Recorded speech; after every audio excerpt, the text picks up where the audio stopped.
नमस्कार बच्चों, आप सभी का स्वागत है आपके अपने यूट्यूब चैनल होम साइंस में, जिसमें आज आप सब देखने वाले हैं human development theories and current trends. जो ह्यूमन डेवलपमेंट की थ्योरीज है आपके सिलेबस में, जो फर्स्ट सेमेस्टर होम साइंस का पेपर फर्स्ट है, और नई शिक्षा नीति के अनुसार जो आपका सेमेस्टर वाइज पेपर इस वर्ष होने वाला है, उसी के सिलेबस के अनुसार ही ये क्लास भी चलती है। ठीक, तो जो बच्चे पहली बार जुड़े हैं चैनल से, वो ज़रूर से ज़रूर चैनल को सब्सक्राइब कर लें और वीडियो को अधिक से अधिक शेयर भी करते रहें और लाइक भी अवश्य करें। ठीक, तो आगे बढ़ते हैं और देखते हैं आज का प्रश्न हमारा क्या कह रहा है। ठीक, तो बच्चों आज का प्रश्न है आप सभी का बहुत ही इम्पोर्टेंट क्वेश्चन होने वाला है। ओके, तो पेपर में भी आ सकता है, तो इसलिए वीडियो को पूरा देखें, स्किप किए बिना, क्योंकि आप सबको जब समझ में नहीं आता तो बोलते हो, कमेंट करते हो कि मैम समझ में नहीं आया। ऐसा ना हो कि आपको समझ में ना आए। ठीक है, अच्छे से समझने का प्रयास करें, और अगर कुछ नहीं समझ में आ रहा, कोई प्रश्न है, तो आप इसके लिए कमेंट भी कर सकते हैं। ज़रूर से ज़रूर कमेंट करें, आपके प्रश्नों का जवाब हम अवश्य देंगे। ठीक, तो आगे बढ़ते हैं। सामाजिक अधिगमवाद का महत्व बताइए।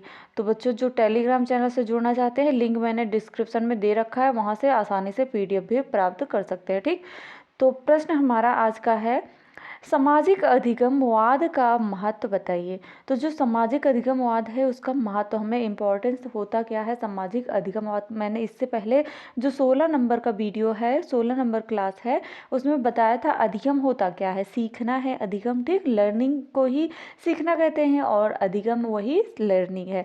तो जीवन प्रयत्न व्यक्ति जो होता है वो कुछ ना कुछ सीखता ही रहता है। अधिगम जीवन प्रयत्न चलने वाली प्रक्रिया होती है। ठीक, तो आज हम अधिगमवाद का महत्व जानेंगे, जो सामाजिक अधिगमवाद है उसका महत्व जानेंगे। ठीक, तो आगे बढ़ते हैं। बच्चों के व्यक्तित्व विकास में सबसे महत्वपूर्ण सिद्धांत सामाजिक अधिगमवाद होता है। अगर आप देखो, जो बच्चा होता है उसमें जो व्यक्तित्व, जो उसकी पर्सनालिटी से संबंधित होता है, जो उसका रहन सहन व्यक्तित्व है ना, तो उसका विकास सबसे महत्वपूर्ण कहाँ से होता है, सिद्धांत कहाँ से, सामाजिक अधिगमवाद, समाज से सीखता है। क्योंकि आप देखेंगे वो कैसे पहन रहे हैं, कैसे चल रहे हैं, उनके द्वारा आप भी अपनी पर्सनालिटी को उसी का अकॉर्डिंग ढालने की कोशिश करते हैं ना, तो ये सामाजिक अधिगमवाद से होता है। ठीक, नेक्स्ट आता है, यदि बच्चों के सामने अच्छे गुणों वाले व्यवहार को प्रदर्शित किया जाता है तो उस बालक में वांछित गुणों का विकास किया जा सकता है। मैंने अभी बताया कि जो जैसा देखता है बच्चा, अगर अच्छे गुण वाले व्यक्ति को देख रहा है तो वो वही उस बच्चे के अंदर भी विकसित होने लगता है। ठीक, नेक्स्ट आता है आपका सामाजिक अधिगमवाद। अधिगम का आधार अनुकरण है। अनुकरण मीन्स क्या होता है, सीखना। अनुकरण ग्रहण करना, अर्जित करना, इसी को हम अनुकरण कहते हैं। ठीक, तो अतः बच्चों के सामने आदर्श मॉडल प्रस्तुत करना चाहिए। बच्चों के सामने बुरे व्यवहार और अनैतिक मॉडल से बचाना चाहिए, है ना। अगर कहीं पे घर में पारिवारिक कलह चल रहा है, कोई झगड़ा लड़ाई कुछ हो रहा है, तो वहाँ से बच्चों को हटा दिया जाता है ना। इससे बच्चे को पर इफेक्ट पड़ता है।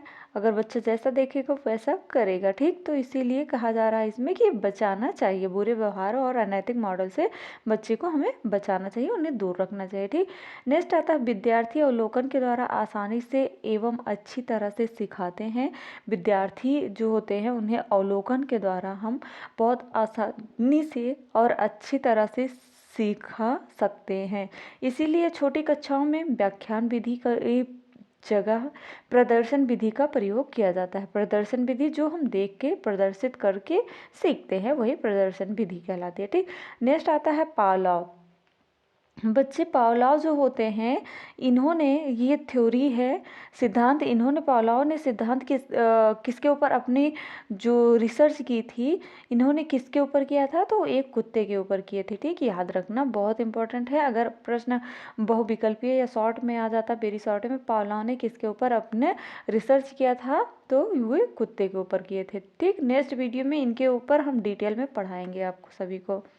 ठीक, फिलहाल यहाँ पे ये बहुत इंपॉर्टेंट हो जाता है, विशेषताएं जो उनकी हैं और कमियां हैं, इसलिए ये जान लें। ठीक, तो पावलोव के अनुकूलित अनुक्रिया सिद्धांत प्रतिपादित किया था जिसको विशेषताएं और कमियां इस प्रकार हैं, जैसे अनुकूलित अनुक्रिया सिद्धांत की विशेषताएं अब जान लेते हैं।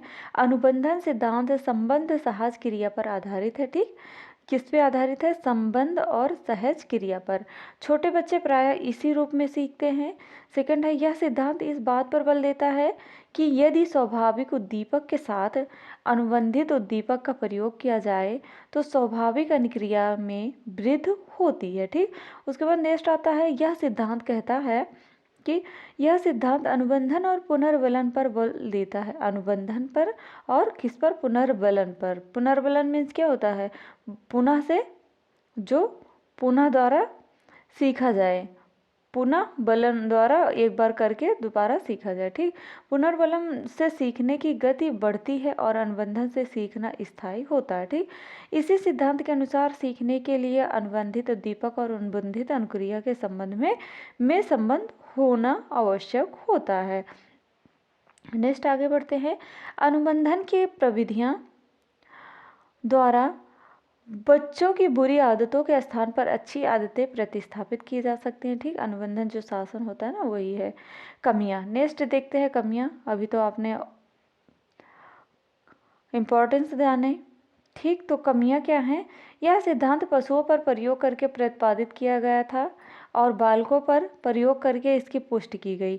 बच्चों, मैंने पहले ही बताया, ये पशु जो थे वो कुत्ते थे जिन पर ये प्रयोग किया गया था, पावलोव जी ने प्रयोग किया था।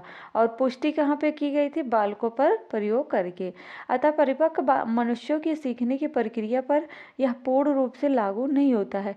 इस सिद्धांत में मनुष्य को एक जैविक मशीन माना गया है और सीखने की प्रक्रिया को एक यांत्रिक प्रक्रिया माना गया है। इसीलिए यह मनुष्य के चिंतन एवं तर्कपूर्ण सीखने की प्रक्रिया की व्याख्या नहीं करता है। ठीक, उसके बाद नेक्स्ट आता है,